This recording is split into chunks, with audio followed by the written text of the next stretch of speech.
মিডিয়ায় থাকার জন্য, আলোচনা তৈরি করার জন্য তারা অনেক কথা বলছে, যেটা বাস্তবসম্মত না। সেক্ষেত্রে সেকেন্ড রিপাবলিক যদি হতে হয় তাহলে কোন গ্রাউন্ডে কি হবে সে বিষয়ে রাজনৈতিক ঐক্যমত প্রয়োজন হবে।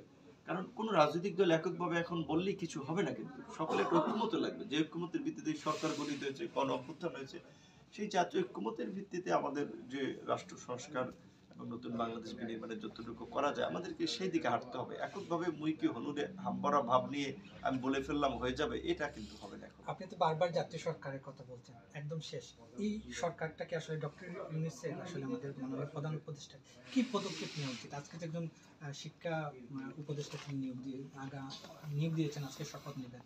তো আসলে আরো শক্তিশালী বা বিপ্লবী সরকার যেটাকে আমরা বলি, সেটা করতে হলে আসলে কি উদ্যোগটা বা বাস্তবে আসলে কি করা উচিত সরকারের? আপনার পরামর্শটা কি সরকার? আমার দৃষ্টিতে এই গণঅভ্যুত্থানের পরপরই গণঅভ্যুত্থানের অংশীজনদেরকে নিয়ে একটা জাতীয় সরকার হওয়া দরকার ছিল। সেইটা আমি যখন প্রধান উপদেষ্টা বিভিন্ন রাজনৈতিক দলগুলোকে নিয়ে জাতীয় সংলাপ করেছেন, সেখানে একাধিক মিটিং আমরা বলেছি। এখনো আমাদের ওই পজিশন। বাংলাদেশের এখন যে পরিস্থিতি, দেশ বিদেশি নানান রকমের ষড়যন্ত্র বিদ্যমান, একটা মানে আনইলেক্টেড গভর্নমেন্ট এটা সামাল দিতে পারবে না। এখানে রাজনৈতিক ব্যক্তিত্ব দরকার, রাষ্ট্র পরিচালনার অভিজ্ঞ ব্যক্তিত্ব দরকার। এখানে যারা উপদেষ্টা পরিষদে আছেন অনেকেরই সেই অভিজ্ঞতা নেই। কিছু আছেন একেবারে ধরুন ছাত্র, তার তো অভিজ্ঞতাই নেই, তার দুইটা মিনিস্ট্রি দিল তো সে চালাতে পারবে না। আবার কয়েকজন আছেন একেবারে খুবই বৃদ্ধ।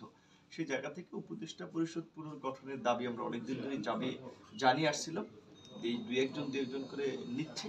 কিন্তু আমরা পরিষ্কারভাবে বলছিলাম যে মেজর পলিটিক্যাল পার্টিগুলোর সাথে আলাপ আলোচনা করে কিছু রাজনৈতিক প্রতিনিধিত্ব এখানে সেট করা দরকার। হতে পারে কন্ডিশন যারা আগামী 5 বছর রাজনীতির সাথে সম্পৃক্ত হবে না। উপদেষ্টা পরিষদে এই রাজনৈতিক এবং অভিজ্ঞ ব্যক্তিদের প্রতিনিধিত্ব না থাকলে এইরকম পরিস্থিতিতে সরকার চালিয়ে নেওয়াটা খুব ডিফিকাল্ট।